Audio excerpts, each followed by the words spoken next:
Hey everybody, this is Jose Blasco. We are about to get started. A quick sound check as always before we start. A quick hello on the chat box would do, so I know you guys hear me and all is good to get started. I believe all is good, but just in case, it's always appreciated to get your confirmation.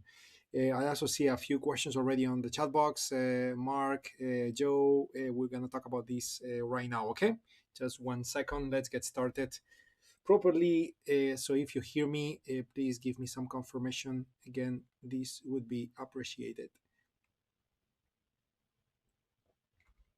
Here we go, almost ready to go. Let's turn on the video stream. How are you, everyone? Good to see you all. We are live. Welcome to the session today. How are you, Joanne? How are you, Maka? How are you all?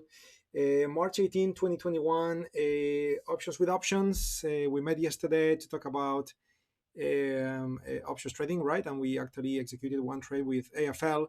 Today we're going to continue. Certainly we'll go back as always and review what we've got. Mark was asking a question about, is it time to take the trade if you didn't take it yesterday? So of course I need to check to answer that question. I would say probably not, because probably today we're going to act already on the trade when it comes to doing some maintenance. Okay, probably we're going to be rolling the put that we sold, especially since the market has been moving higher. But again, I'll talk about this with more precision in just a minute. Before we start, highlighting the disclaimer on the upper left portion of your screen. Please read it carefully. This is important information, as I always say, because it is. So do not skip any word, do not skip any paragraph, any sentence. I am counting on you to read it, word by word. Agenda. We just said hello. It's great to see you all. We are simulcasting, which means that the session is running in different places at the same time. So the best place where to attend our sessions is within our website, tradewithufos.com/live, because you get access to the full duration sessions.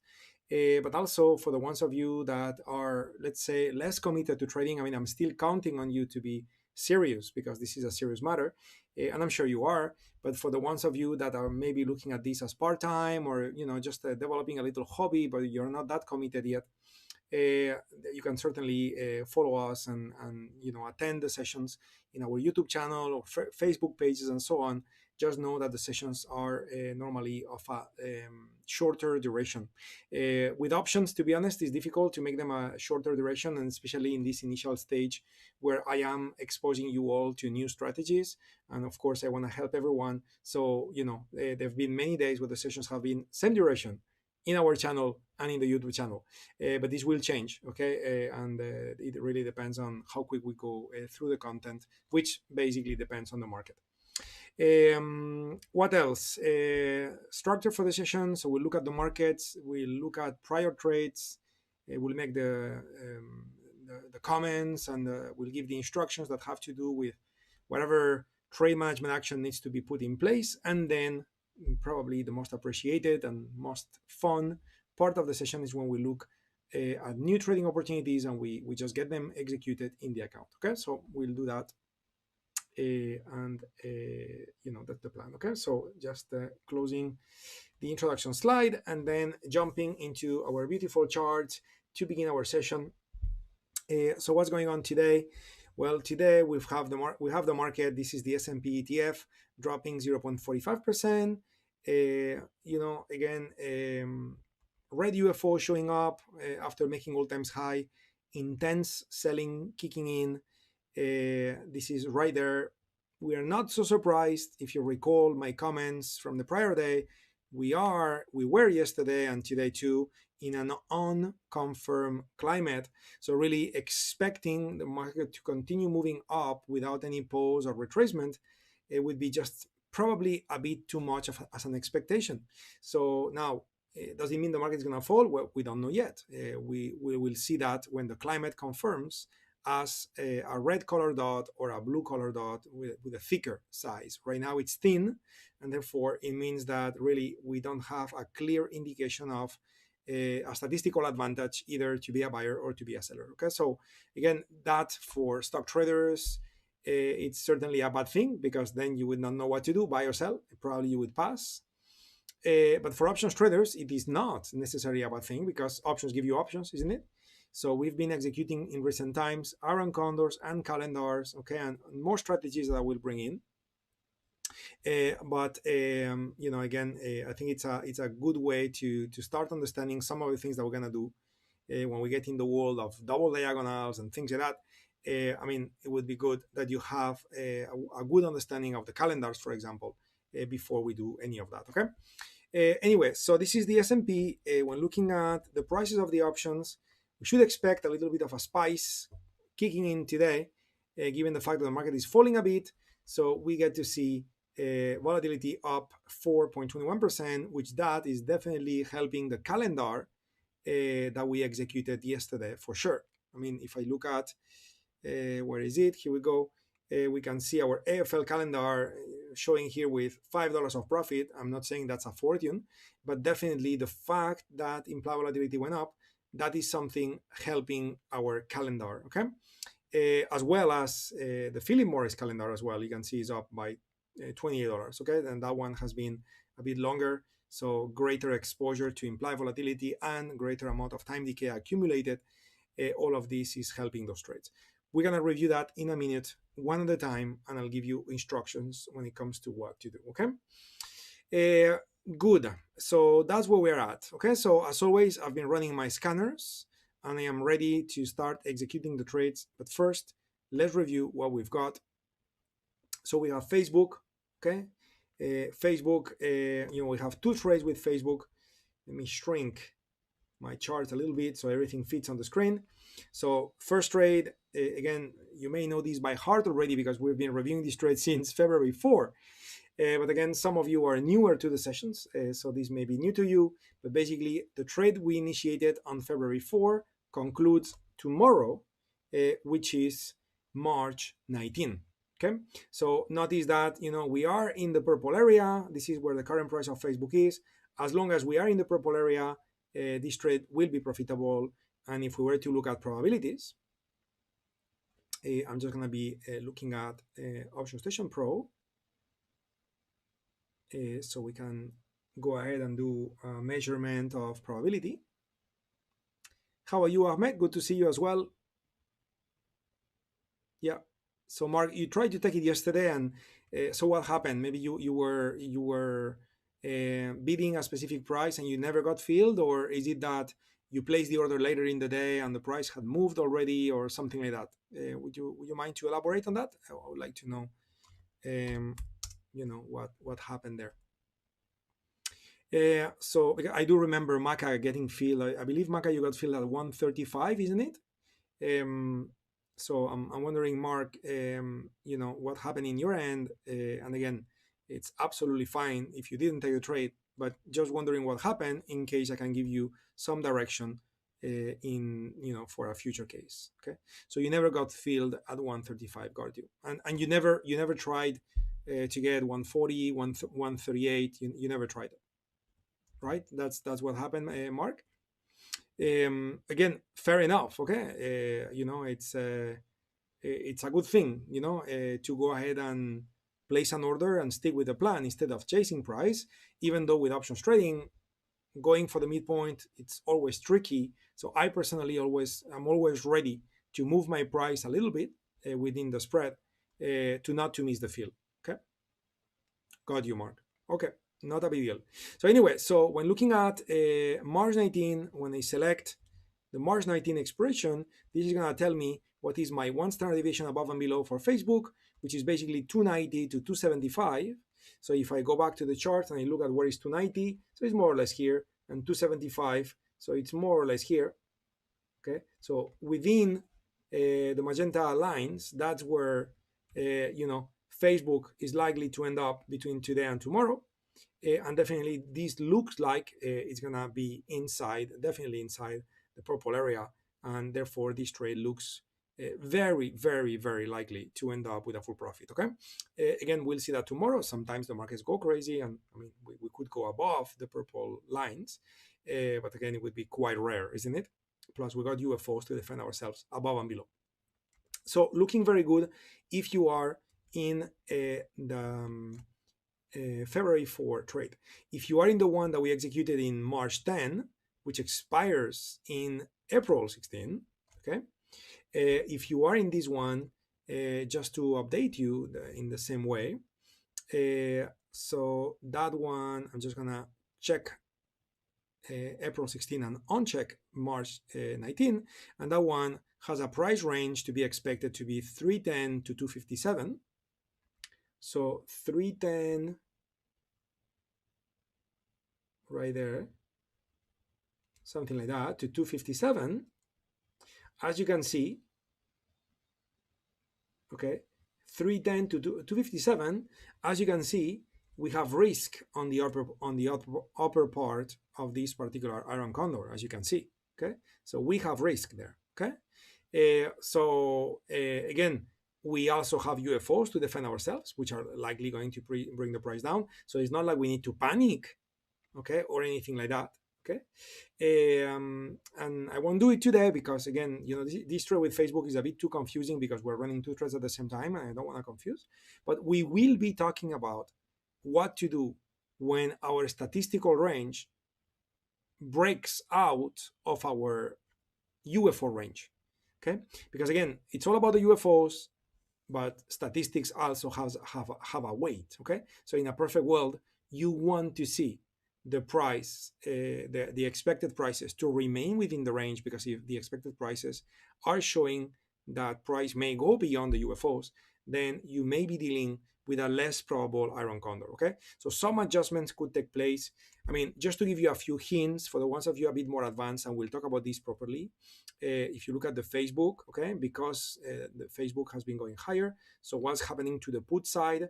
Where if you look at the put side only, one of the put is making 147, the other put is losing 111. So in other words, the put side is actually making money for you. Okay, it's actually making money for you. So what can you do? So one action that we could take here is to actually go ahead, and given the fact that we have so many more UFOs, we could close those puts from below. Okay, we could just close them, okay, and resell puts maybe below here, which is still beyond the statistical range, and roll them up. So that way we're gonna get more premium for those puts. So if in the end we get stopped out on the upper side, that's gonna minimize the pain, putting on the side that if that was to be the case, we will also do another adjustment by going ahead and converting the iron condor into an iron butterfly, if that was to be the case. But again, I won't get into that. I'm just giving you a hint for the ones of you that are more advanced to start thinking about it and digesting what I said. But I will explain that properly with a simpler trade where we don't have too many lines on the chart, and I can go over a simpler explanation so it's well understood. Because here's the thing, everything got pros and cons in life. Doing all those, let's call it tweaks, okay? Doing all those tweaks during the life of the trade has potential to help, but also is opening the door to make mistakes, because the more you touch it, you may mess it up. So, it's important that, I get you well understanding the steps to be taken with no confusion. And right now, I'm just concerned that with Facebook, I'm just going to add too much to one chart. And in the end, instead of helping you, I'm just confusing you. Okay. So since we're going to do many iron condors, actually today I'm going to be looking at iron condors because volatility went up 4%. So I'm going to be looking at iron condors. Okay, the VIX went up 4%, isn't it? So we'll start with that, and then hopefully we'll find a good trade that will help us to plan on trade management for iron condors later on. Okay, today I will focus on trade management for the diagonals. Okay, because we have two diagonals running and we got stuff to do there. Okay, so we'll talk about that in a minute. Ahmed, Jose, for AFL, when should I sell another call today? I'm going to talk about this right now, Ahmed. You are reading my mind. Very good. Good question. So now we got Philip Morris before we get to AFL. Okay, so let's review Philip Morris. So what's happening with Philip Morris? Well, with Philip Morris, we have a similar scenario, similar setup compared to AFL. Okay, so we are in a trade where we expect the stock to remain between 101 and 73. Okay. In this trade, if I look at the specific options that we are using with Philip Morris, you can see that this is a trade where we're using puts. One of the expiration dates, the one we are buying, expires on April 23. Okay, April 23. So if I go back to the chart, April 23 is, actually I will need to add just a few more candles to the right so I can do my drawing. So April 23 is here, April 23, 4 p.m. This is when the options that we bought will expire, and therefore it's either we got a profit or we got a loss, and that's going to be the last day for us to know. Okay, the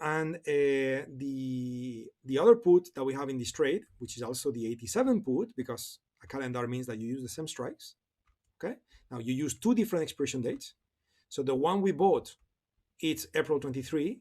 The one we sold, it's March 26. Okay, and notice what's happening. So the option that we sold is really the one paying us at this moment in time. Okay, so the idea is to collect as much as we can from that option. Okay, collect as much as we can from that option, and the moment it's the right time to go ahead and close that 26th of March 87 put and sell a new one. Now, when is the right time for us to do that? Well, theta will tell us. Okay, so if I go back to, and by the way, Ahmed, I'm going to do something very similar with AFL in a second. Okay, so if I look at Philip Morris,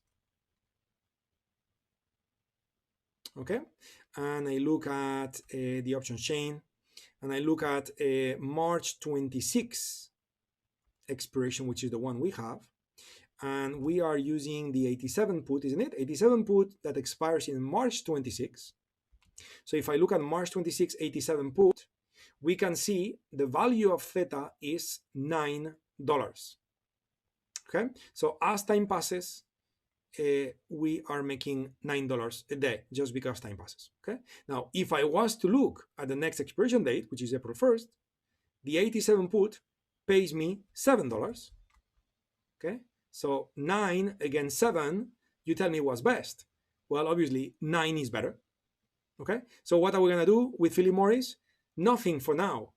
We need that number 7 to become 9 or more to then go ahead and roll, which roll means close the 87 put that trades using 26 of March expiration, and sell the 87 put that expires in April 1st. Notice that if I was to close it, I would pay 82. If I was to sell a new one, I would collect $1. So the difference would be additional premium for me to be collected. Okay, I mean, if you do it right now, you will get more premium.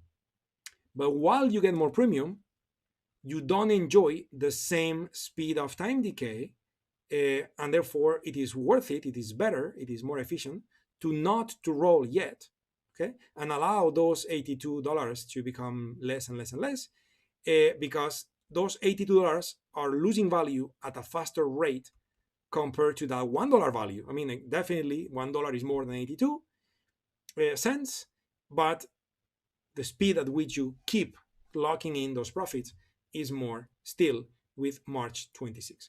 So, and probably there's going to be like that until, let's call it Tuesday or Wednesday next week. Probably it's going to be like that. So probably we'll do nothing to Philip Morris until next week when we meet again on the Wednesday. Okay, so nothing to be done with Philip Morris for now. Just go with the flow, enjoy it. Nothing much to comment. We're doing good.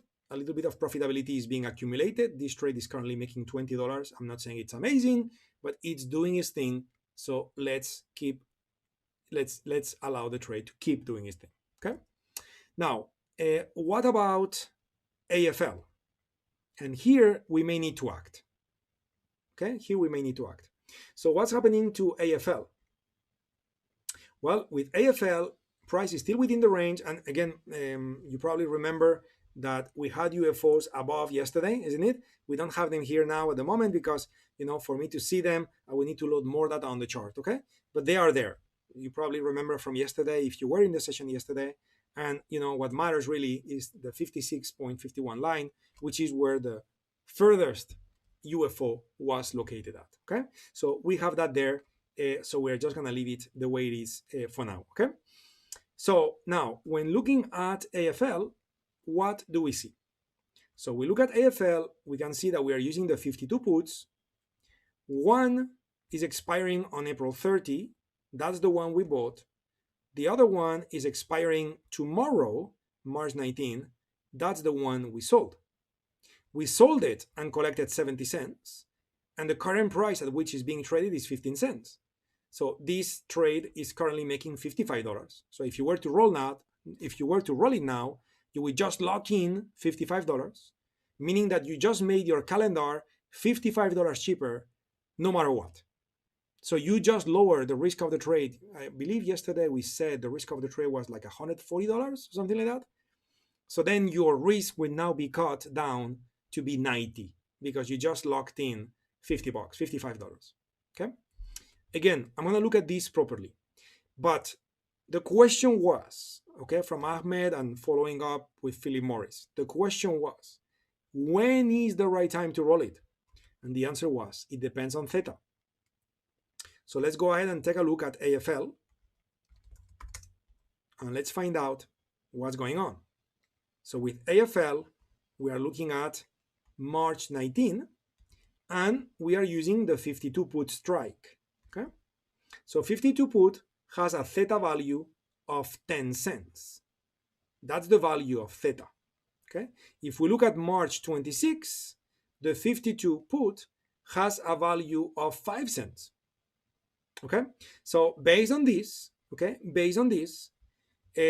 we have the same result that we saw on Philip Morris, which is the front week expiration date. It's still more efficient than the next week expiration date.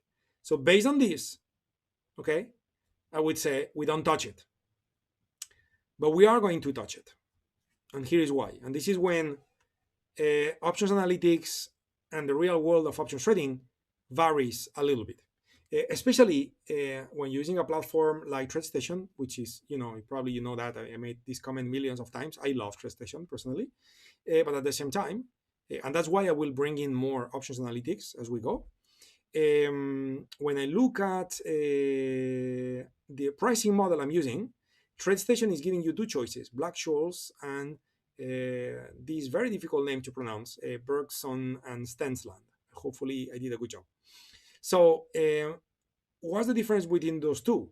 Well, the Black-Scholes is super theoretical, very, very much old school. And while, Mr. Black and Mr. Scholes won the Prize Nobel of Economy in 1985 for developing this price model, and it's amazing. The reality is that options trading is a bit more complex than what theory suggests.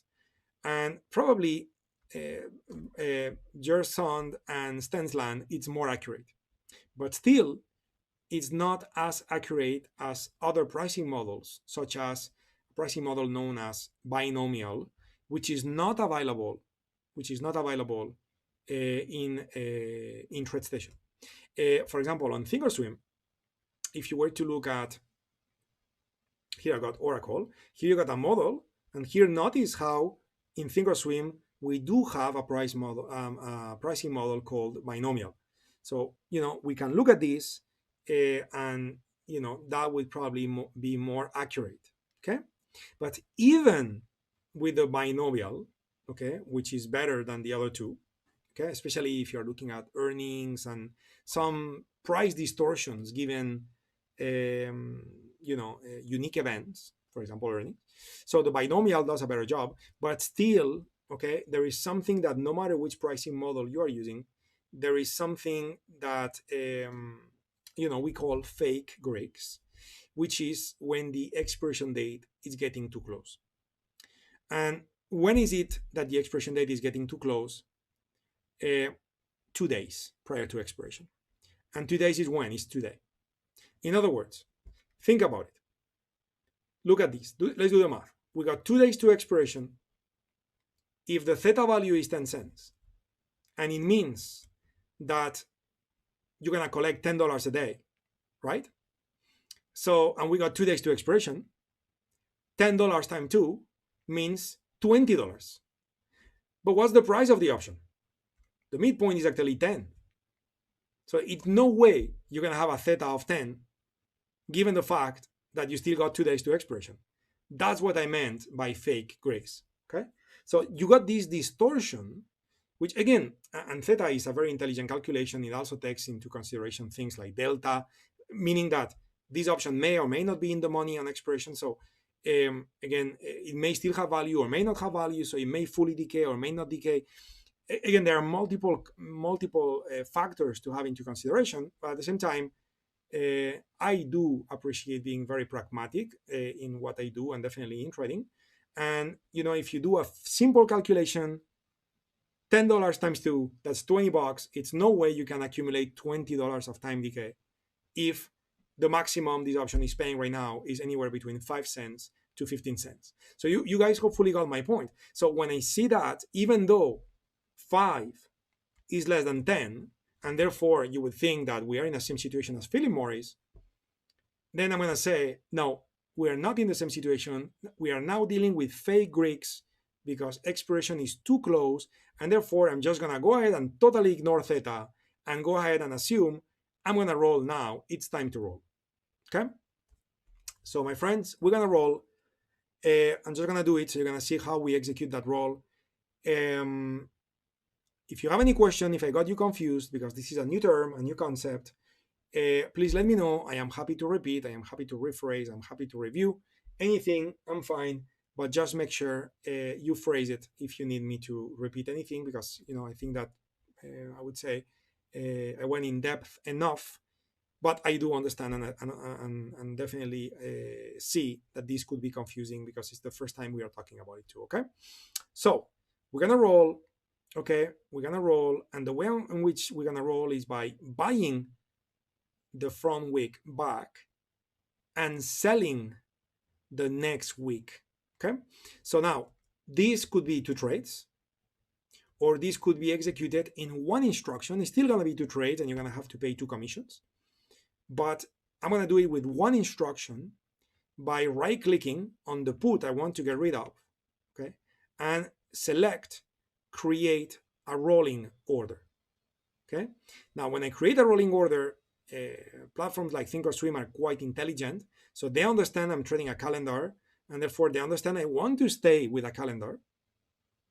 Okay, and therefore automatically by clicking sell calendar 26th of March and 19th of March 52 put, so notice what's going to happen when I click. It's going to create an order for me ready to be executed, where what's going to happen here is that I am selling the new 52 put using March 26, and I am buying back to close the 52 put that expires tomorrow.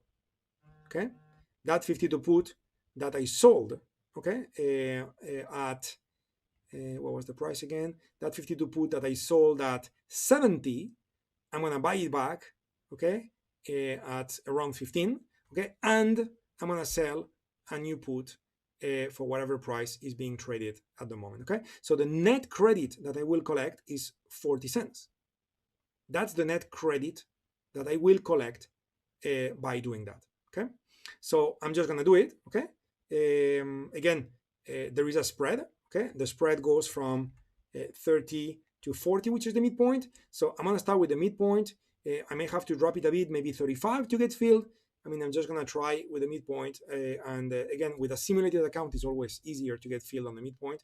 So in the real accounts, if you guys are doing this in a real account, you may end up, getting a bit different. Okay, Ahmed, you got 38. Got you, my friend. Okay, so you know what? Let me mimic you.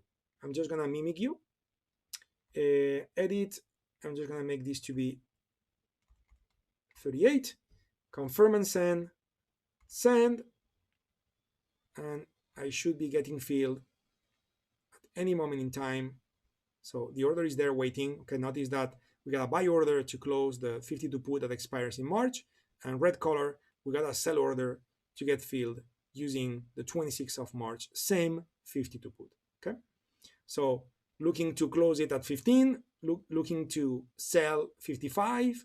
The difference is 40. Again, we are bidding, I should say asking 38. Okay, so again, this should be executed at any moment in time. Okay, in the meantime, while I'm waiting for this to happen, I'm gonna go back to TradeStation and try to emulate on the screen, on the risk graph, what we just did.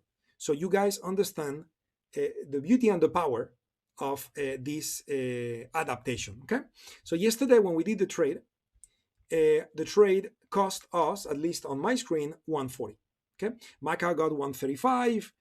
Some of you may have got, somewhere in between. Mark, would it make sense to get into this new calendar at this point? I will need to reassess the whole thing, Mark. I will need to reassess the whole thing. Initially, I would say no. Why? Because, yesterday we saw a little bit of a peak of VIX, and today another increase in the VIX. So probably the trade is less advantageous than doing it yesterday. Okay, my plan for today was to look at Iron Condors, okay, because of that reason. So I would say if you missed it yesterday, it's okay. If you want to practice it, just execute it in a demo account. You'll get a worse pricing. You can still practice it and learn from the experience. We'll do many more like this. Okay, so I would say don't take it. Okay, in the sense that you will not get the full advantage that you would have got if you did it yesterday. And by the way, I'm going to quantify the advantage now, so you would see on the screen what you would miss if you do it today instead of yesterday. Okay, so it's okay, guys. Missing trades is part of trading as well. Okay, so not a big deal, even though I get you, my friend. You want to be there with the trade. So again, my suggestion would be just do it in a demo account, so at least you can practice the following roles and adjustments. Okay, cool. So anyway, so we got this trade yesterday based on my pricing. This trade cost us 140. So you can see worst case you will lose 140 if the market was to drop all the way to zero, if the market was to rally all the way. So again, the trade, when you get to the infinite, the trade will be minus 140. So again, what's the most you can lose? 140. Why? Because it cost you 140. Okay, so it's a debit trade. That's it. Okay. Now, what's the most you could make based on yesterday values? Okay, based on yesterday values, what the most you could make is $47 more or less, which is the peak. Okay, and then our break-even points were a bit below 51. Okay, and a bit above 53. Okay, so 51, 53 were the break-even points. Okay, if you were in this trade since yesterday. Now, what if now I roll this trade? Okay, to be 26th of March. Okay, and the cost of the trade, instead of 140, the cost of the trade becomes 102. Why 102? Because 102 will be the difference between 140, which is what I paid yesterday. But if now I manage to sell a new put for 38 cents, I'm taking a new credit of 38 cents, right? So what's going to be the net cost of the trade? 102. So now instead of the most I can lose is 140, but now the most I can lose is 102. Okay, but not only these will change. Okay, so let's take a look. I'm just gonna check mark 26th of March and change my price to be 102. And when I do that, notice what just happened. So first of all, now the most I can lose is 102. Okay, that's what I just said. But now the most I will make is close to $70. So notice how the profits we were expecting yesterday are now increasing. Okay, as time passes, the size of your profit, if right, it's improving. Okay, if you think about a stock trade, for example, and you buy the stock at this price and you set the target at that price, well, the difference is what you're gonna make, and no matter how much time it takes for you to get to your target, the profit you will make is still the same because the target is in that location. But what's the beauty with a calendar? Because as time passes, we add rolls. The rolls will increase the size of the profit that you make in case we're right. So that's a good one to have. But what else happens? Well, notice what happened to the bottom break-even point. Instead of 51, now the bottom break-even point is 50.5. And what about the upper break-even point?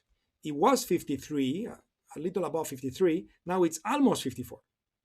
So what's happening to the range? The range is widening. The profit is increasing as time passes. Okay, so you can see that this is a great advantage. Okay, our statistical range here is 47.34 and 56. So again, we are dealing with 54, and I believe it was somewhere below 50, something like that. Sorry, that was not a very straight line, isn't it? So, we are still, not covering the whole size of the range as risk. But again, guess what we're going to do later in the week, next week? Okay, I just got filled, by the way, on the roll, as you heard. So now we got filled. Notice my 19 is 0.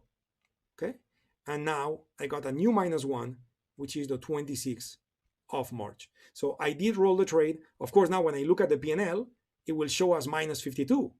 Okay, but while is -52, remember that you got, some money in by doing this roll, because basically you got a new credit of 38. Okay, yeah, perfect. Okay, so all working according to plan, the way the way we want it to be. Okay, so it's all good. So let me see. Okay, yeah, so I think I documented everything here. I commented on everything as well. So guys, how is it going so far? Time to begin planning for new trades. But before we do, I want to make sure you guys followed me on all of these. You guys are fine and ready to go with other trades. Okay, I would say probably you're good. I just want to get that additional extra confirmation. In the meantime, I'm going to be sorting the prices of the stocks from more expensive to cheaper as we begin planning for new trades, which are going to be non-directional trades. In this case, we're going to start with Aaron Kondo. Okay, Ahmed is good. Everybody seems to be good. So I guess we are good. And I would say this is probably, as we are totally changing topic and getting into a different territory now, probably a good time as well to say bye to the ones of you attending the session from the public places, public channels such as YouTube, Facebook, and so on. And therefore, you will see those streams to conclude in just a sec. Thank you for joining me today, guys, as always, if you are in those public spaces. Anyway, so we're going to continue now